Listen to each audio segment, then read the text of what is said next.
droit des peuples du Nord et du Sud Kivu à l'autodétermination, partie 2. Dans cette vidéo, nous revenons sur une actualité brûlante qui secoue l'Est de la République démocratique du Congo.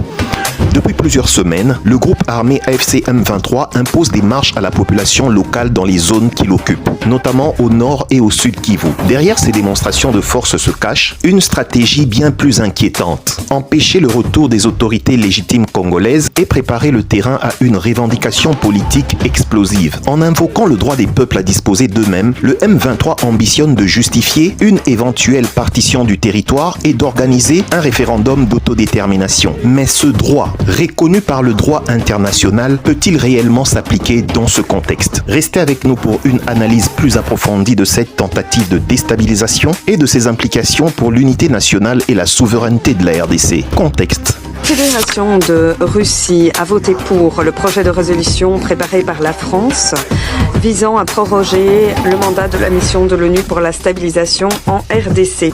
Ce document, fruit de compromis douloureux à l'issue de plusieurs jours de discussion, énonce les principales tâches et orientations, qui prévoit une trajectoire qui permettra à la mission de revenir à la pleine application de son mandat et à jouer un rôle de premier plan en vue de régler le conflit dans l'est de la RDC. Monsieur le Président, le 4 décembre dernier, à Washington, les présidents Félix-Antoine Tshisekedi Tshilombo et Paul Kagame ont signé un accord de paix facilité par les États-Unis d'Amérique sous le leadership du président Donald Trump. Cet accord, soutenu par les garants régionaux et internationaux, portait et porte l'espoir d'un tournant historique. Pourtant, moins de 24 heures après cette signature, les faits contredisent les engagements pris.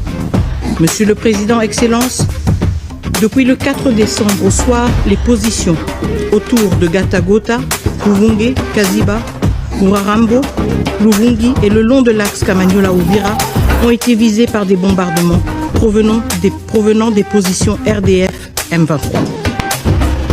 Des drones kamikazes ont frappé des zones civiles. Plus de 500 000 personnes ont été renouvellement déplacées.